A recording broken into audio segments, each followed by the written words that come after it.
Slachel. Good day. Hey everybody, hope you're doing well. Give a few minutes for folks to log in and join us for another amazing week of Power Hours brought to you by Native Wellness Institute. Thank you again for sticking with us every single week since this extraordinary reality began. And as always, I have no idea what or how I would have made it through everything without the power hours and the amazing adaptation skills that Native Wellness Institute has incorporated into so many of our lives, and still being able to gather virtually through social media and other platforms. And so, as always, I'm very, very grateful for NWI and for all of you for also engaging with us through it all. Kalina Lawrence Kalina Lawrence. My name is Kalina Lawrence, and I am Suquamish. I come from the place of the clear salt water in Coast territory there in the Pacific Northwest. Slatlil Chedal to Yalamu.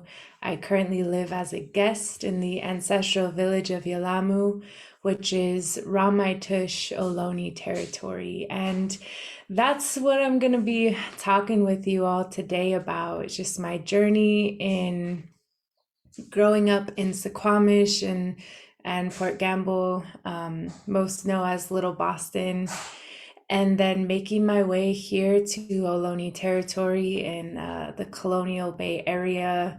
And I've been here for 7 years now. And so part of the, I guess, story today is just going to be about coming full circle and making my journey back home to the Northwest here in the summer. So yeah, this is what I'll be sharing a little bit about just in reflection. And as it is graduation season, sending so much love and encouragement and just honor and, wrapping our graduates up in all the love right now, whatever level of education, whatever style classroom, whatever academy it may be. We're just like really, really excited and thankful to the students of life. And as I'm also reflecting on the different graduation ceremonies that I've experienced and the milestones that I've experienced, I felt like, it will be pretty cool to try my best to summarize what the last 7 years have been like for me, and what it means to be moving back home after, just heading on out into the world beyond the Port Madison Indian Reservation. So I wanted to start with, just education in and of itself has just been a blessing in my life. I have shared in previous power hours, and some of you may be familiar with my story growing up in foster care. School was one of the only stable places and stable activities that I had in all throughout my childhood. And so I really loved school. It was exciting and consistent, and felt I felt like I could continue to sharpen my mind and continue to challenge myself. And I really have always just loved learning in general. And so probably in around,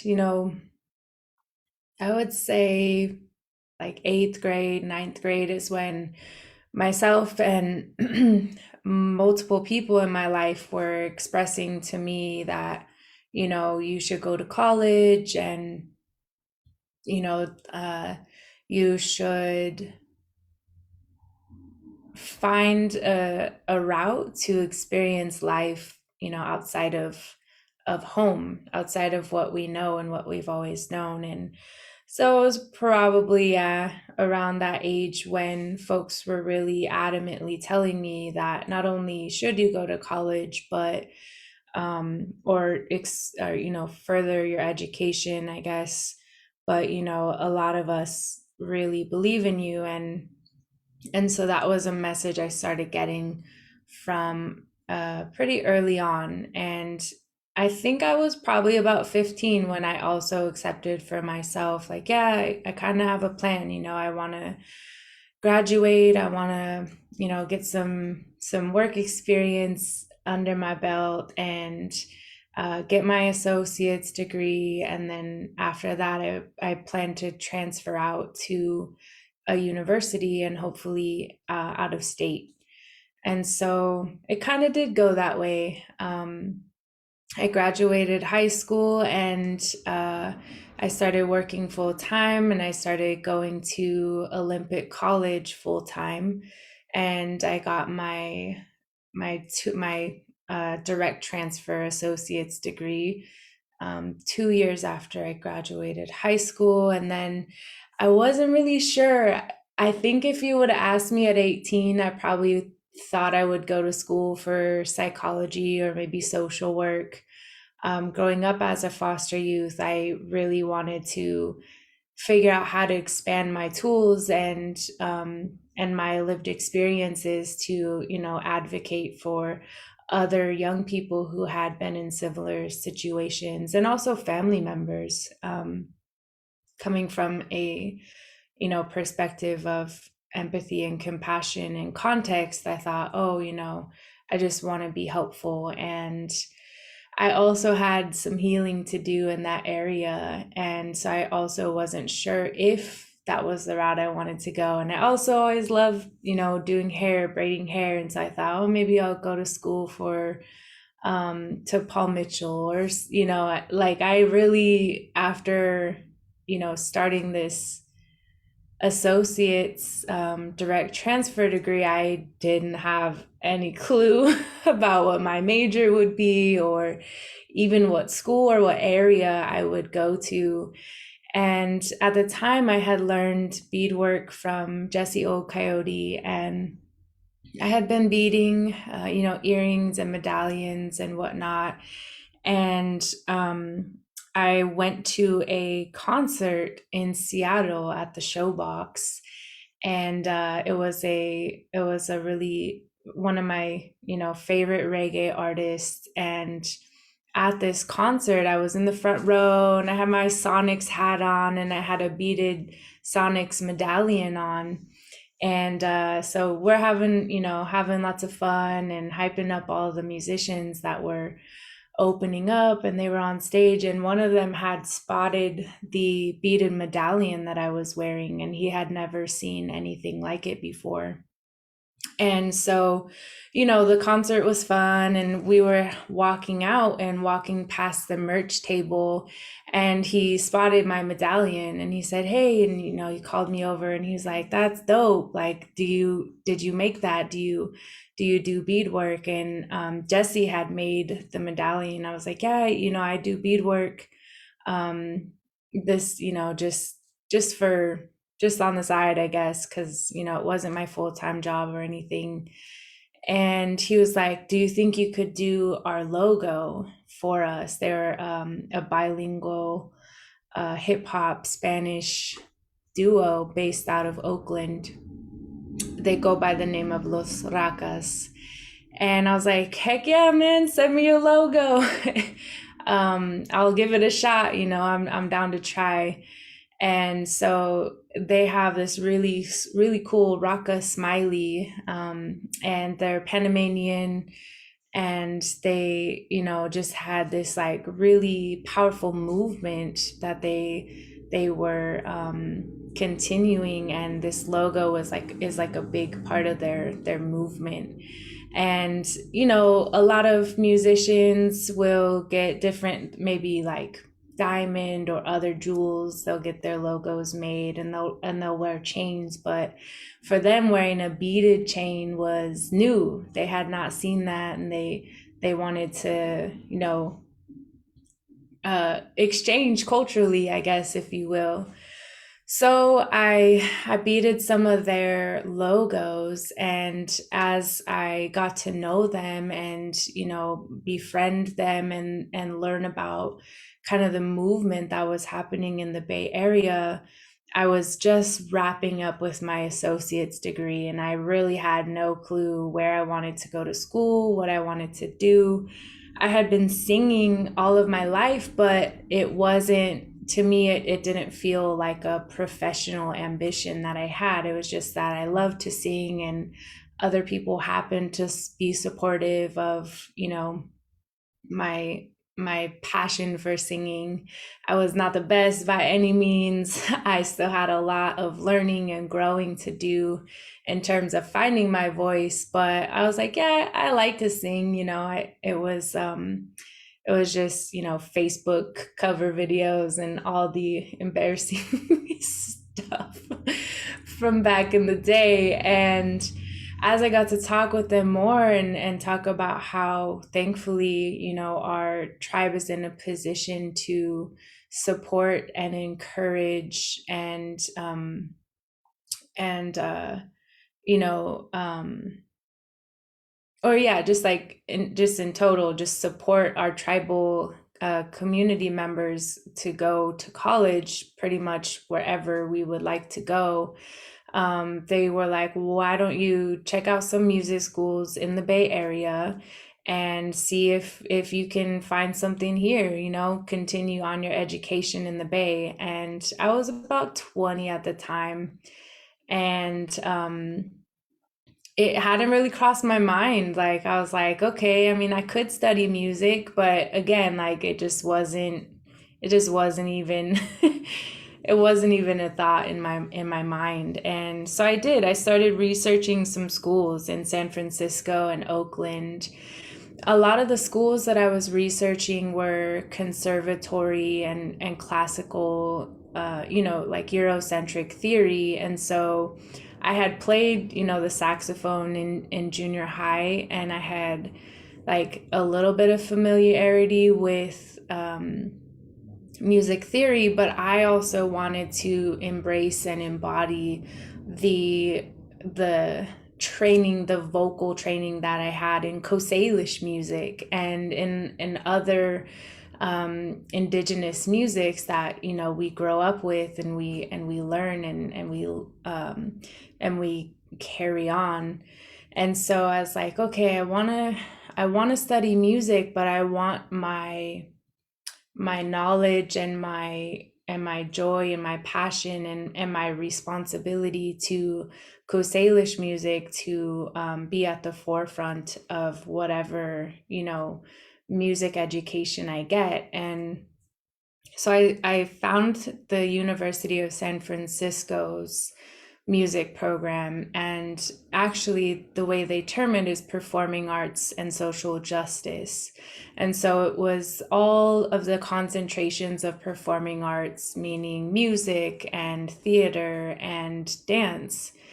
And you could focus in one concentration, but it was kind of this well-rounded curriculum around how we use performance art in movements for social justice and activism and liberation and expression and body autonomy and just thinking from a lens that is not entirely Eurocentric, although of course in order to attain any music certification, you still do have to know Western music theory.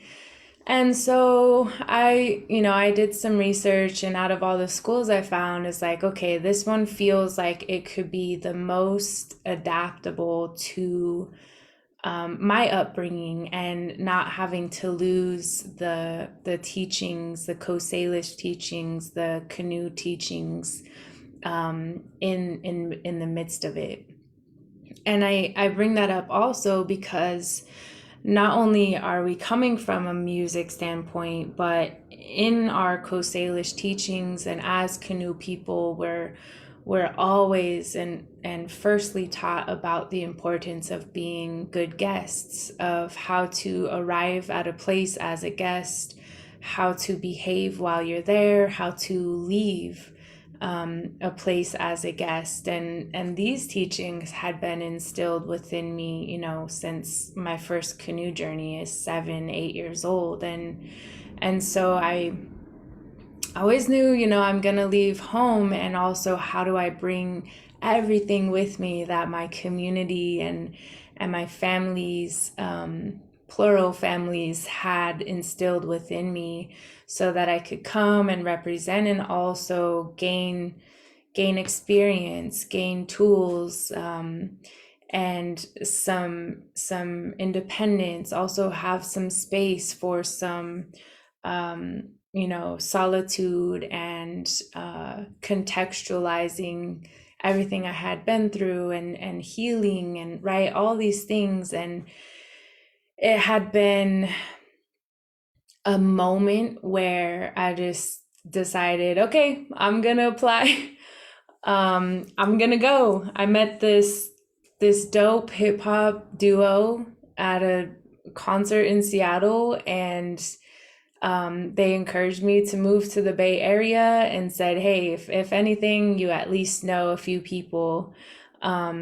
At the same time, one of my previous foster brothers, named Cedar Saigo, who's an amazing Suquamish poet, if you ever get the chance to check out his work, he had also been living here. And then one of our tribal elders from Suquamish had also been living here. And so I think I moved here knowing, oh, and one of my friends from elementary, junior high, elementary and junior high school also happened to go to USF. And so I think I knew like maybe 5 people when I first decided to come.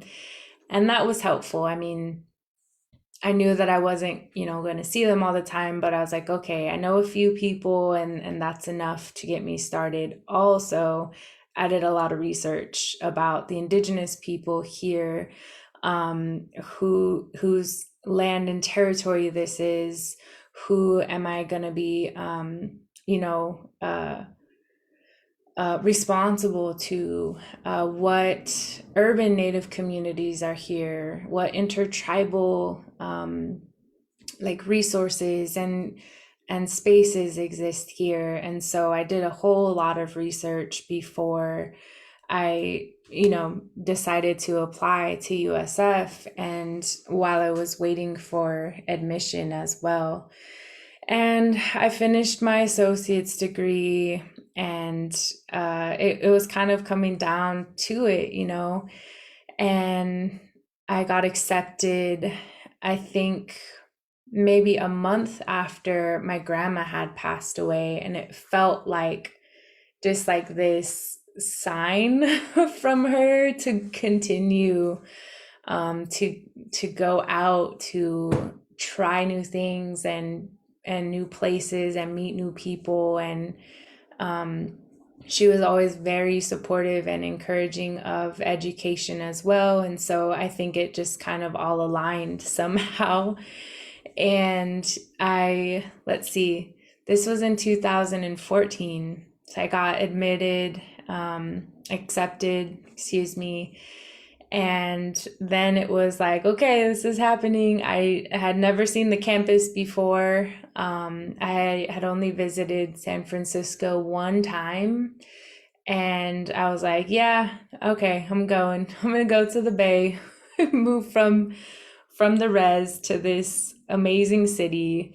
And the culture shock is just gonna teach me a whole lot. And so it was really special to B, I had been just recently turned 21, and I had been living on my own for a few years, and just like really excited to see what was in store, and also had no clue whatsoever what was in store. And I started at the University of San Francisco in 2014, in the fall of 2014.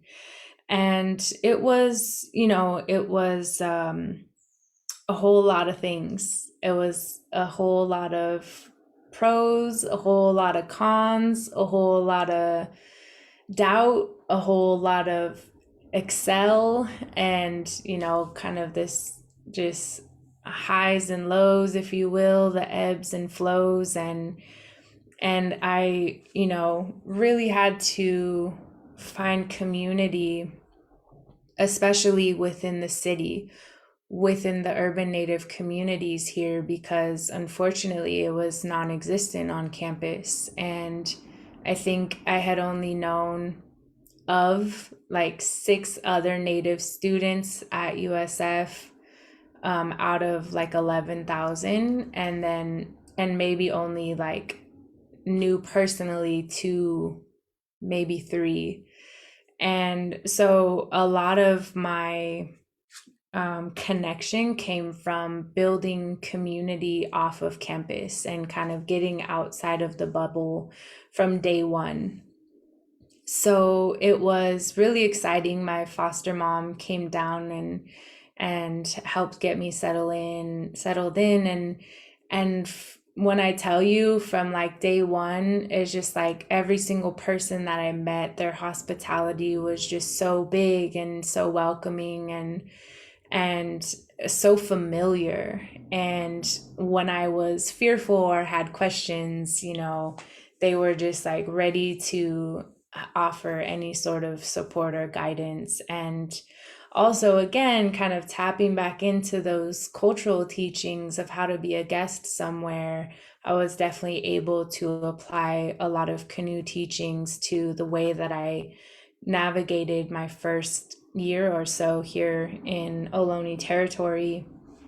And I was still doing the full-time, actually I was a lot more than full-time. I was taking way more classes and credits than was probably healthy.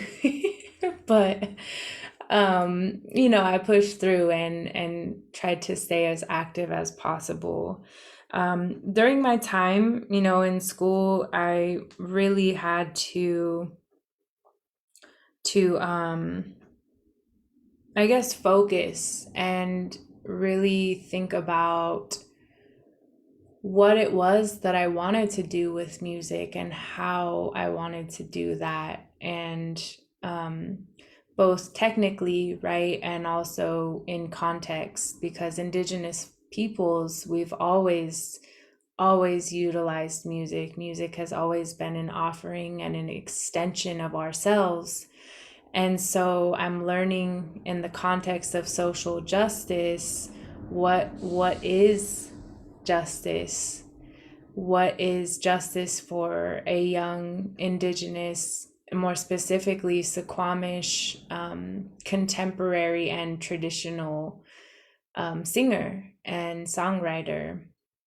And it really gave me a lot of space to determine what feels like a goal for music, right? And it ended up becoming, yeah, how do I share teachings? How do I share my stories? How do I share the stories of other folks that maybe might not be widely told? How do I share language? How do I engage and fuse different characteristics of music to represent what justice might or could look like, or what injustice is, or what justice definitely is not?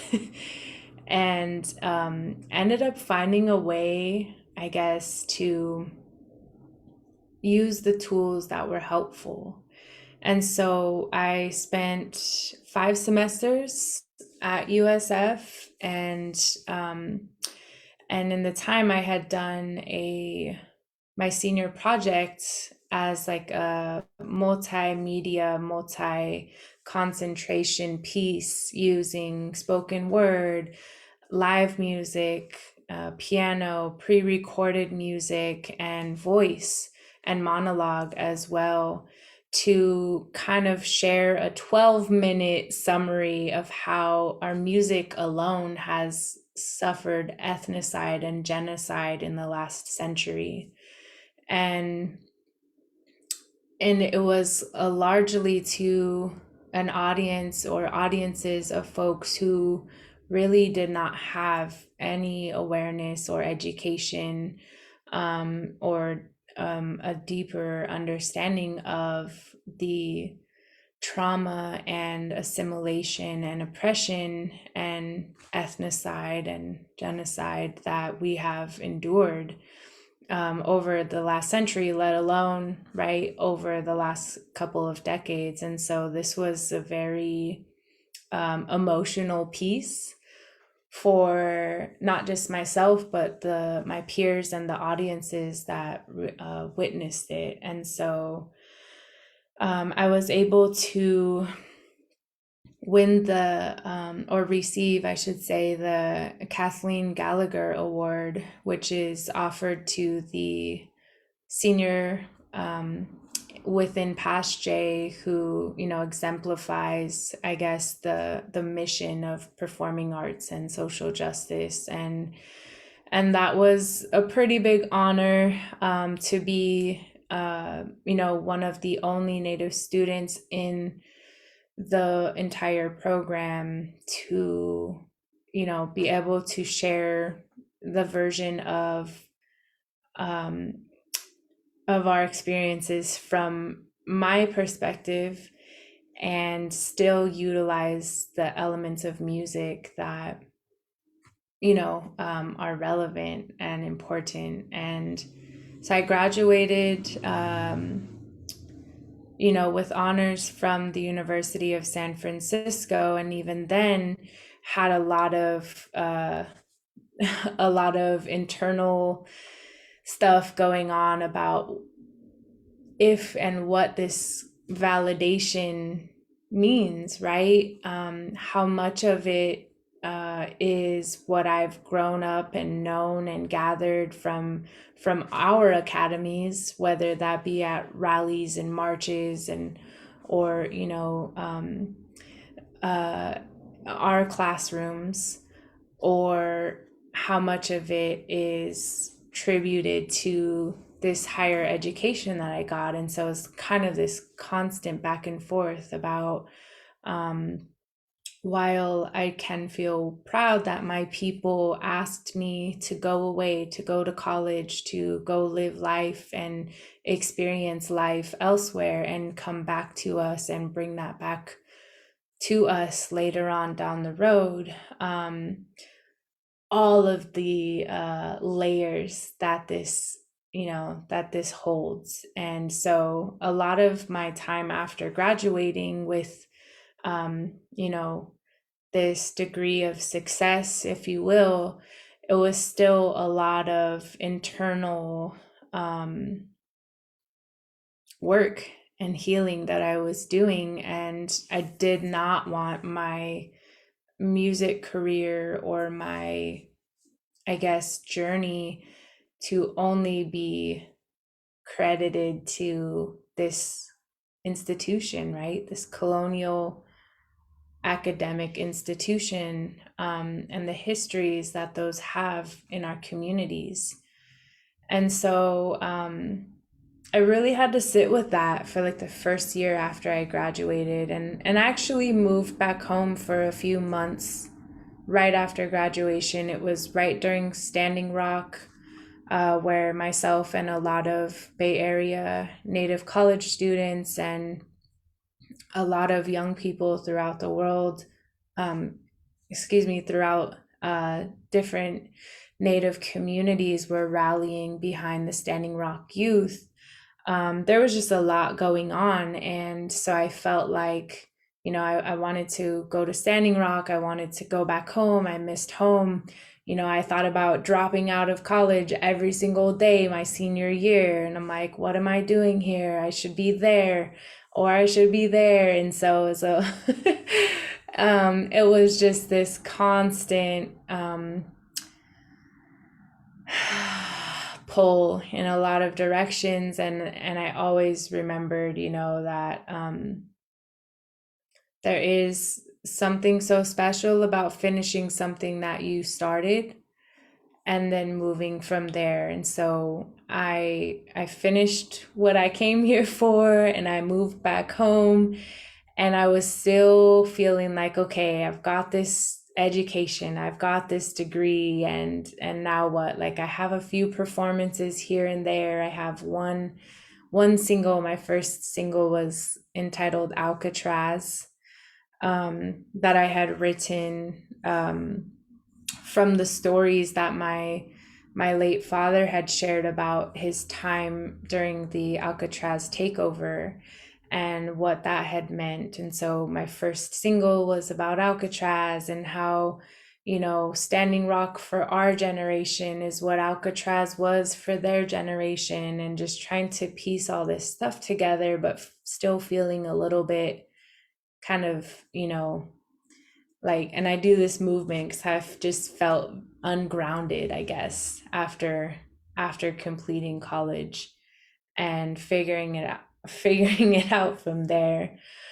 But later on in 2017, I had been just feeling and encountering different inspiration, I guess, for different topics to sing about and to write about. And I ended up bringing a couple of my friends from the Bay Area named Lil Dea, who's now just Dea. She doesn't have the Lil in front of her name anymore. She's grown now. She graduated high school as well, and she's on her way to college. But Dea and her mom came up to Suquamish so that we could shoot the music video for Generations, and that was my second single. And I was still, again, like, do I stay home? What do I do here? Do I go back to the Bay? Do I start my, do I engage, like, further my musical journey from the Bay, because that's where all my connections are, and that's where I met everybody during college. And so it was a lot of this, you guys, like, back and forth, and just trying to find my footing again. And the video and the song for Generations was just like really, really impactful and very powerful. And it definitely solidified for me this goal to keep pushing with music, to, take the skills that I've learned and see about what type of career that I could make of this. And I decided to, do another single with another Bay Area artist. And at this time, I was just kind of traveling back and forth. And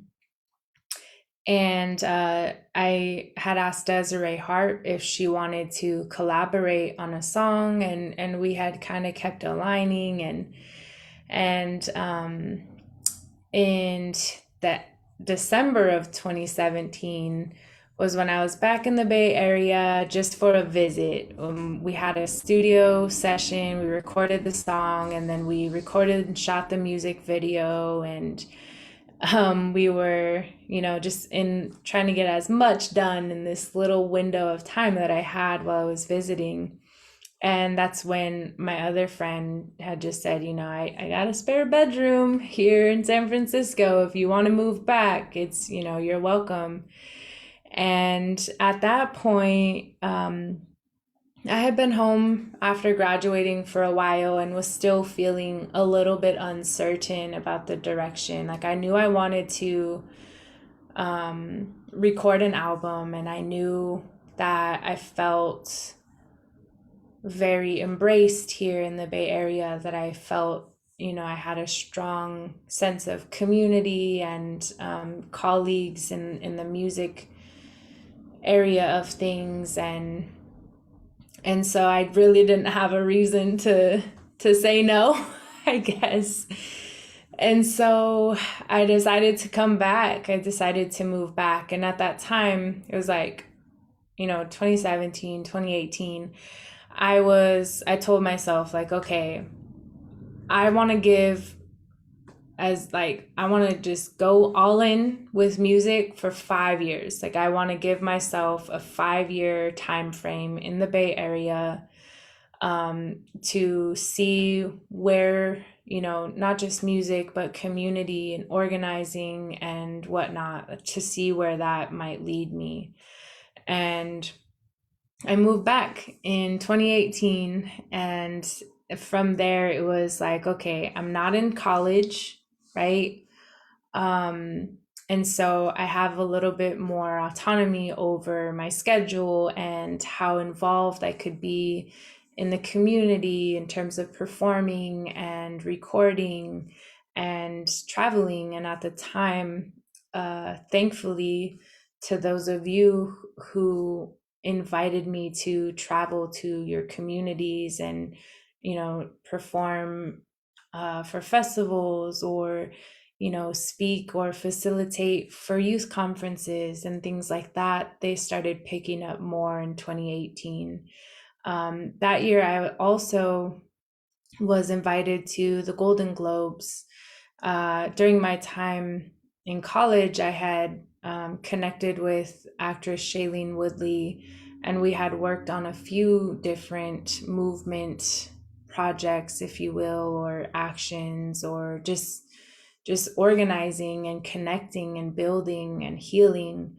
And by the time that she had invited me, we had, had been friends for a couple of years and had supported each other in different work that we were a part of. And at the time, we were a lot of advocates and a lot of survivors throughout different communities had been speaking out more, and demanding more accountability in the safety of our bodies, of our workplaces, of our homes, and every space that we're in, the safety that we deserve, free from violence and abuse, and more specifically sexual violence. And so I went to the Golden Globes to, one,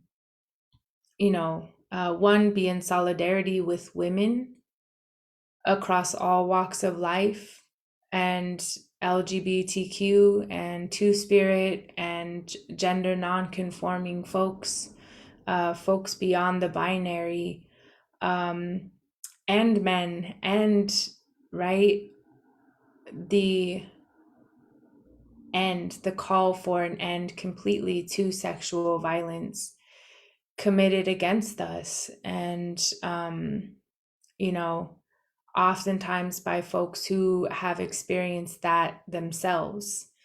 And in our communities, right, a lot of our matriarchs and advocates have been working for decades in this area, and a lot of awareness efforts and healing efforts around MMIW had, been extra prevalent.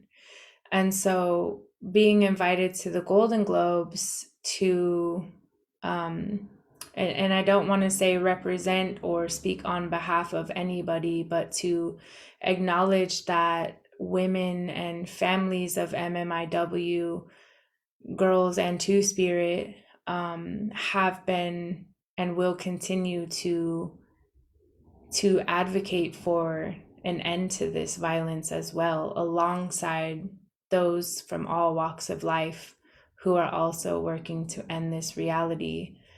And it really also reminded me, to continue embracing the role that art has in our lives, right? You think about Golden Globes, yeah, it's an award ceremony, but it's artists. It's a room full of artists with all different lived experiences, and some drastically different than what I might have known, and others very, very familiar and similar and parallel. And when we think about the power that art has in our healing, and again, in the influence of social change, it just made a lot of sense to find a way to hold space, right?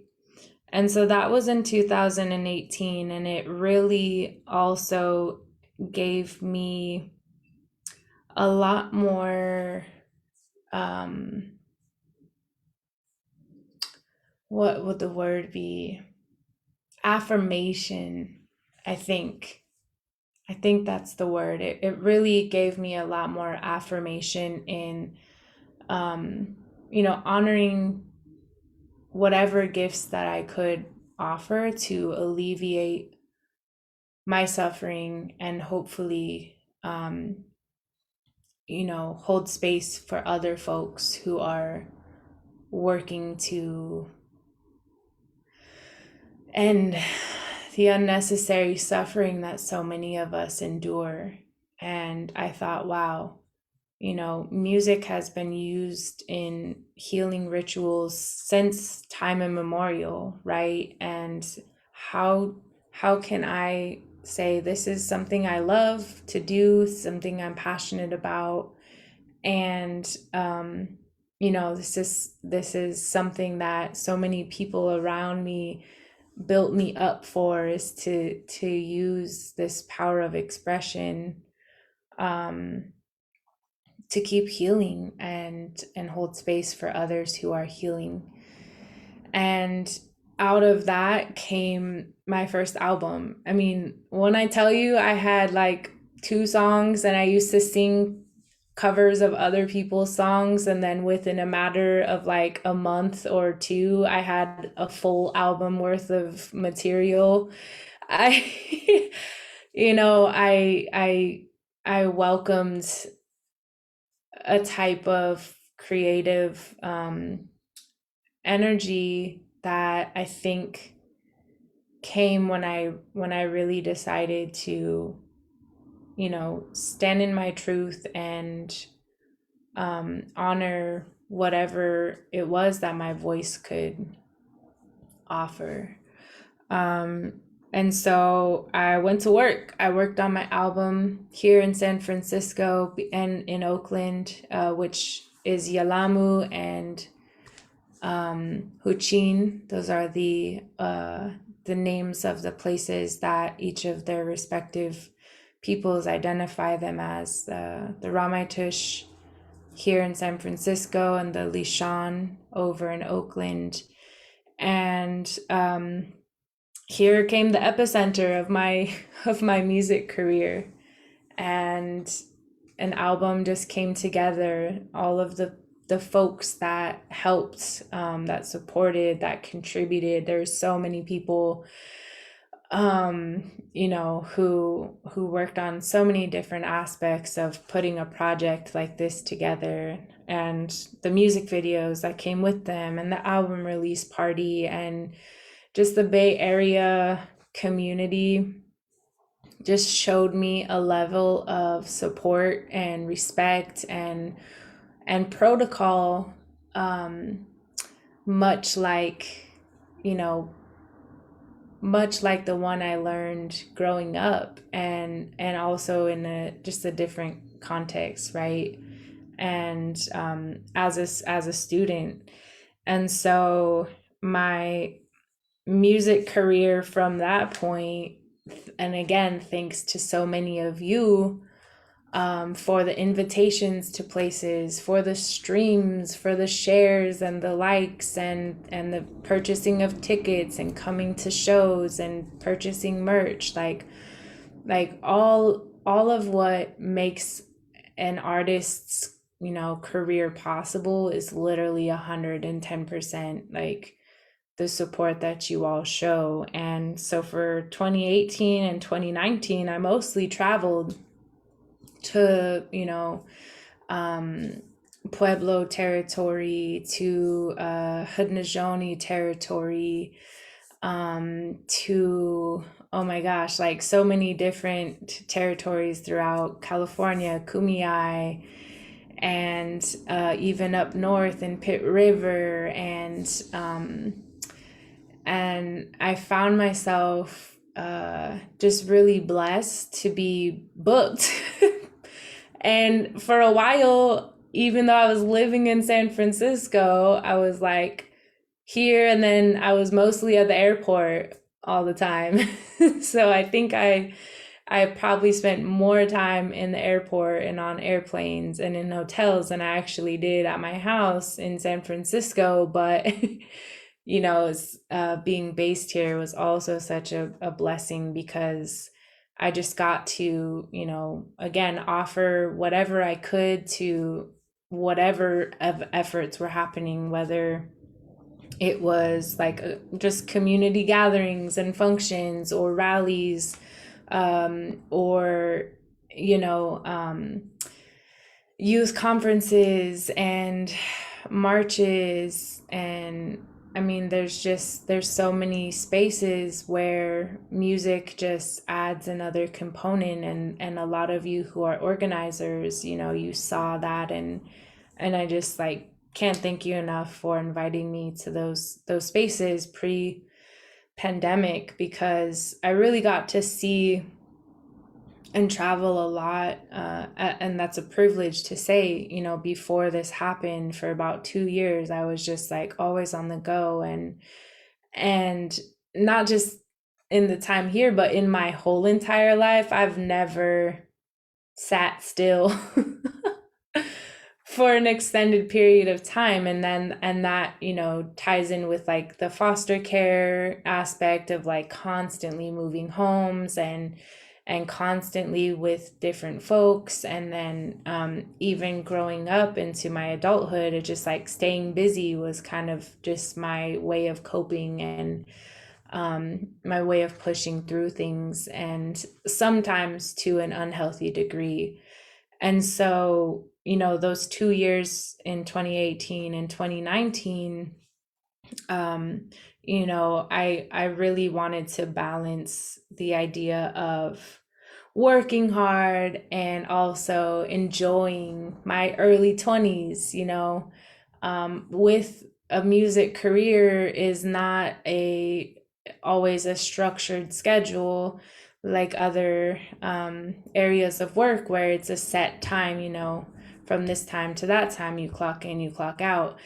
I Yeah, I feel like I was working nonstop for those 2 years straight. And so I was blessed to also have a couple vacations and see the world beyond uh, just music. And so it's kind of funny. Is like I've been based here in the Bay, and also I've just kind of been, all over the place. And for a while, people would text me or call me like, "Where are you now? Where are you? I don't know where you are." Yeah, me either. I have no idea where I'm at.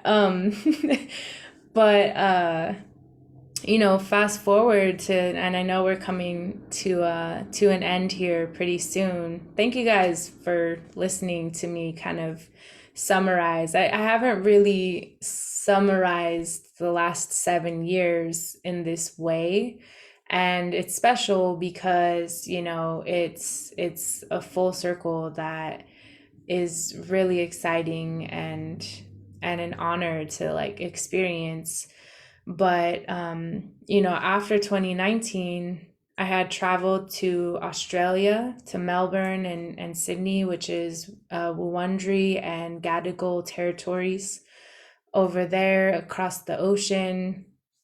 I also traveled to um, London and Scotland. I also traveled to Seoul, South Korea, and then right before we had been hit more heavily. I was blessed to travel to Athens, Greece, and celebrate my 27th birthday, and that was 1 month right before um, the quarantine began.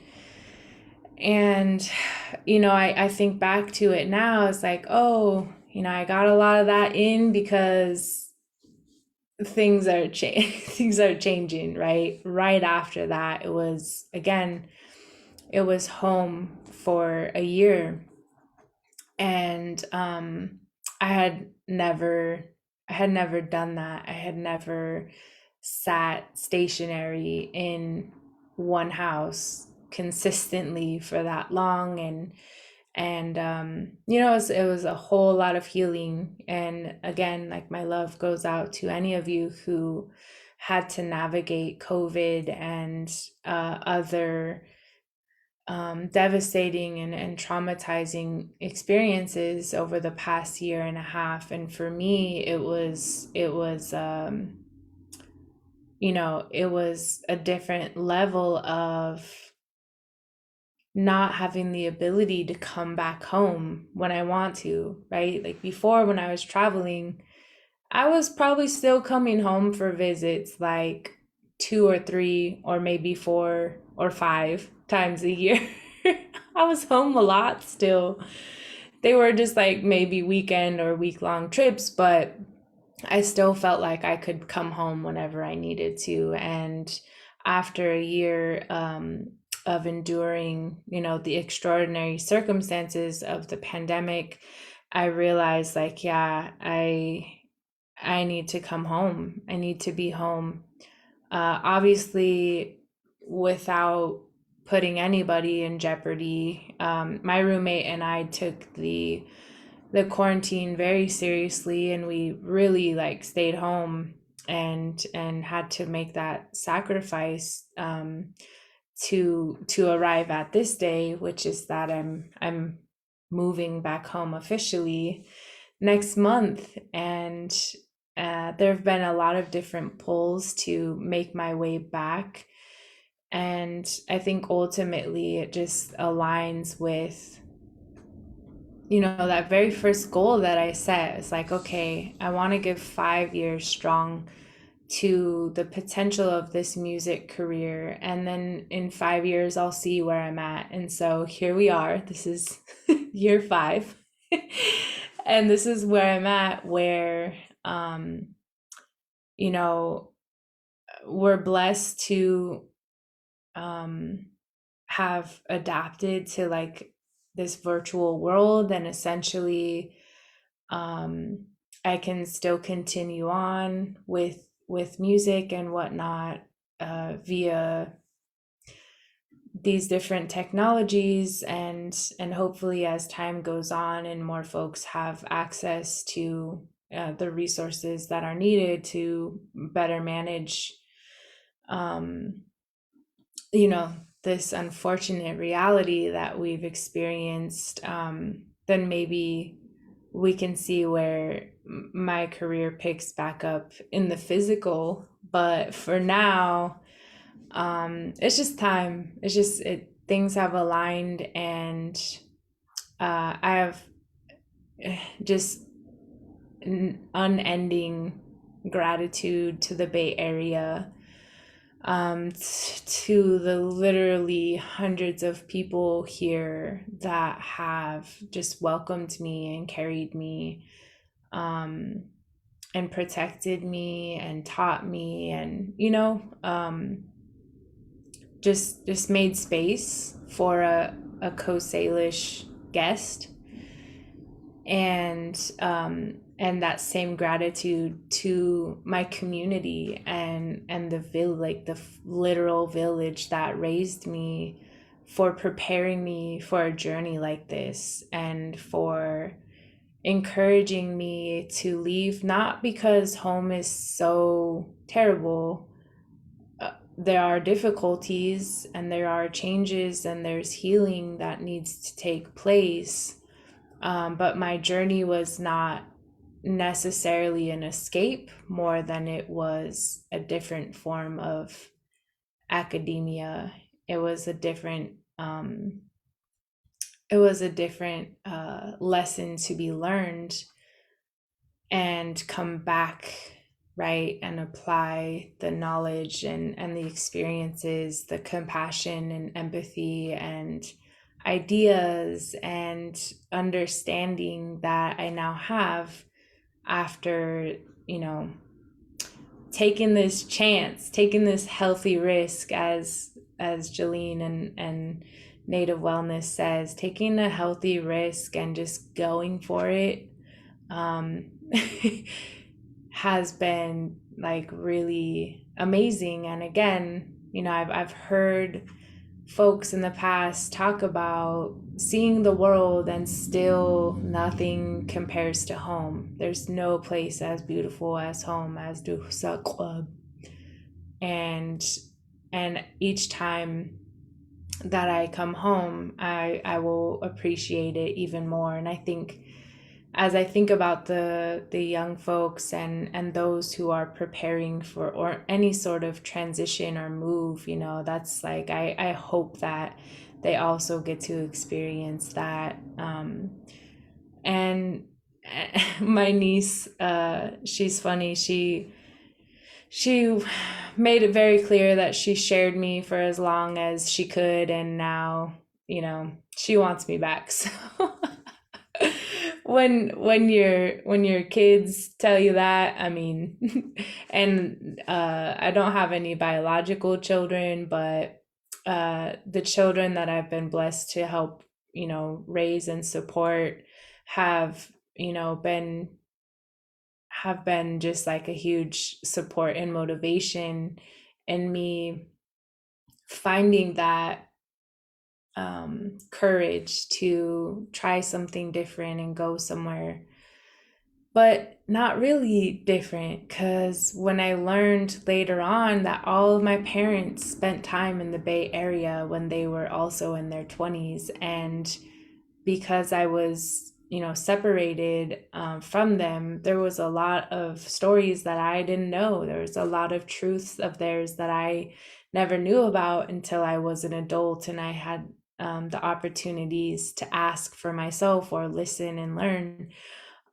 Is that like so many more of our people have these journeys of, you know, travel and have just so much to share with us and pass along, and know that like home is always going to be there when we're ready to return. And I just feel like, wow, so blessed and excited for the next chapter. And you know, just in reflection, everything aligned. There was so much synchronicity and trust that needed to happen, and whether that was trusting myself, right, or trusting in me being someone who believes in the connection to our ancestors, trusting my ancestors in their part of the alignment, and trusting the people around me, the communities that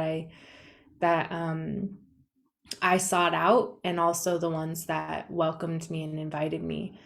And just carrying that trust, even when it felt really unstable, like unsure of what's next, and kind of that, you know, affirmation and validation. So yeah, this is a little bit about my story that we thought and I thought might be a good time to share it, as I'm again in, like embarking on this new transition back to home. And what does that mean, and what does that look like, and what do I want to do, and how do I want to do that. And I just like, the ideas are endless. And I'm excited to reunite and continue from the Swatuftud of my people, my family, my community, and yeah, and get to see you all again when traveling is safe again. So that wraps up my time with all of you today. And again, I appreciate your attention, just spending the hour with me, and Native Wellness Institute for the continued invitation to share power hours and other really beautiful space. And we hope you guys are well and healthy. And we will see you this week for the rest of the power hours from 12 to 1 Pacific Standard Time. All right. Hoi, Chad. I am finished. Hoi.